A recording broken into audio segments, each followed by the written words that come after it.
Okay, it's time for what I label in the recipe the divide and preshape. So this is the time where we divide the dough. I've actually made a double batch of what I typically make. So I'm making 4 loaves. So we'll divide it into the 4 loaves and then we'll preshape. Sometimes this is very entertaining. Just getting the dough out of the container. I've used something that I don't normally use, which is a stainless steel bowl, and you can see that there's great adhesive force. The dough is really sticking to the bowl, and now we'll kind of do this little game.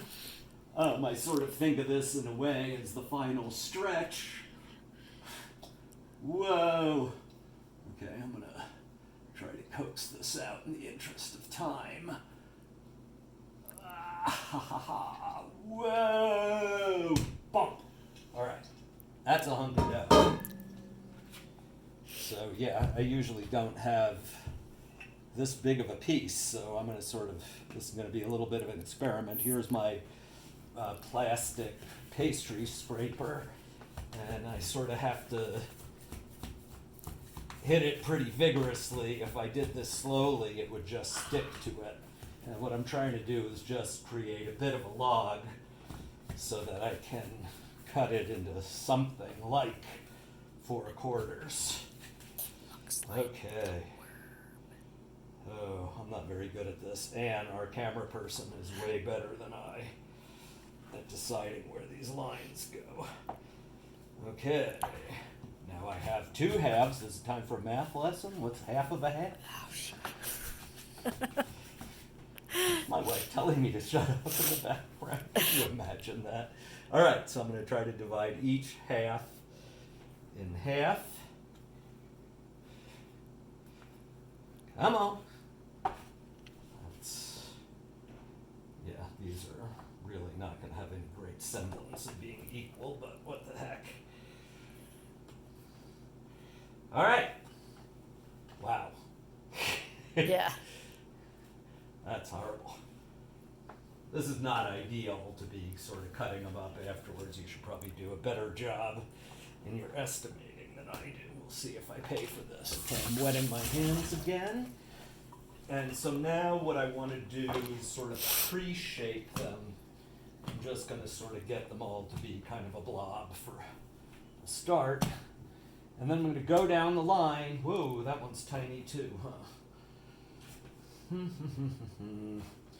going to go down the line and do what I call, or bakers call, an envelope fold. So this is like folding a piece of 8.5 by 11 paper so that it fits in a standard envelope. You fold a third over this way and a third over that way, flip it over, and then do that again.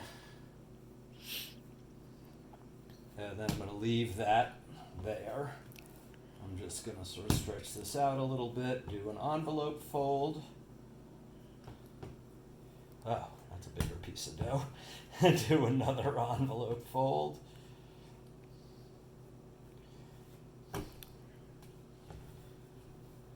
Same thing. Envelope fold, envelope fold.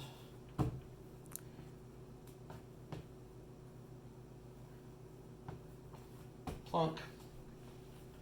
And last one. This is very nicely hydrated dough. So I'll have to make a lot of, the little gas bubbles will expand a lot in the oven and we'll get some of those nice big holes from it. Okay, so that's the envelope fold, and now we have to do the stretch and pull. And you've already seen that. The trick is that when I pull back here, the front edge sort of is catching on the counter, and that's what's pulling it under and adding to the tension. And I'm doing this little 1/4 flip as I do this, and that one is pre-shaped. Whoa, this dough is very wet. Sort of as wet as it could be and still be workable. Again, if you need to powder it with a little flour, it's not a horrible thing. I just prefer this way where I don't have to do that. And So what I'm aiming for is, like here, you can see that there's sort of this, visible sort of dimple. And what we want to do is rid the dough of those dimples. And the stretch and fold, of course, is also adding extra tension to the what will be the crust, and that tension is really critical when we go for that oven rise. And last one, see major dimples and tension pull.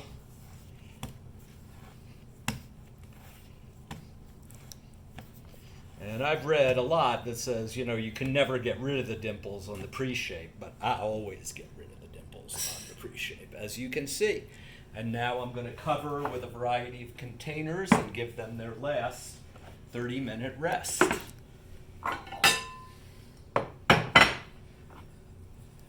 See you for the final shape and proof in no time.